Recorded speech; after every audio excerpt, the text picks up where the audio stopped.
Hello everyone বন্ধুরা, বলো তো বন্ধুরা এখানে কী কী মাছ আছে, মাছের নাম কি বলতে পারবো তোমরা? কী কী মাছ?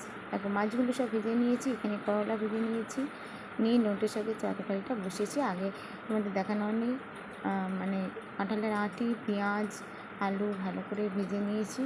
তারপরে লঙ্কা বাটা দিয়েছিলাম, দিয়ে ভালো করে ভেজে নিয়ে দেখো তলায় সব ভাজা হয়ে গেছে।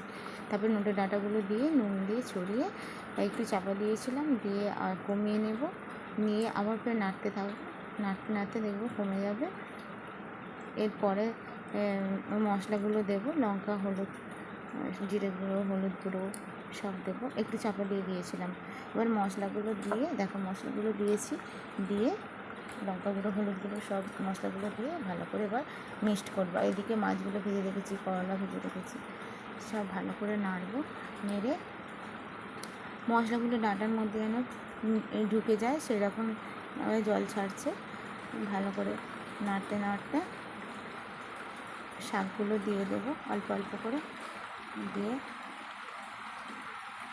মিক্সড করে নেব। ভালো করে চাপা দেবো, চাপা দিয়ে থালা চাপা দেবো, চাপা দিয়ে এই শাকগুলো দেখতে কেমন লাগছে না? খুব সুন্দর সবুজ। কী নোটে শাক তোমরা কি বলতে পারবে?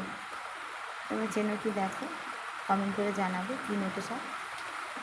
আর নোটে শাকটা তো খুব ভালো লেগেছে। আমার বাপের বাড়ি গিয়েছিলাম, বাপের বাড়ি থেকে নিয়ে এসেছি। আর খুব তো বৃষ্টিও এসে গেছে ঝমঝমিয়ে তার সাথে। আর তরকারিটা মিক্সড করে একটু চাপা দেবো, চাপা দিলে জল ছাড়বে। অল্প করে জল দেবো, জল দিয়ে ফুটিয়ে নেবো। ডাঁটা আলুগুলো যাতে সিদ্ধ হয়ে যায় সেটা করবো। ভালো করে নাড়তে থাকবো, নেড়ে নেড়ে অল্প করে জল দেবো, দিয়ে চাপা দেবো। এখন করলাটা দেবো না, করলাটা ভেজে তুলে রেখে দিয়েছি, ভালো করে লাল করে ভেজে রেখে দিলাম। আর ডাঁটা আলুগুলো যাতে সিদ্ধ হয় তাই জন্য জল দিয়ে দিলাম। জল আমি গরম করে রেডি করে রাখলে কী বলো তো, জলটা গরম দিলে খুব তাড়াতাড়ি ফুটেও যায়, রান্নাটাও ভালো হয়।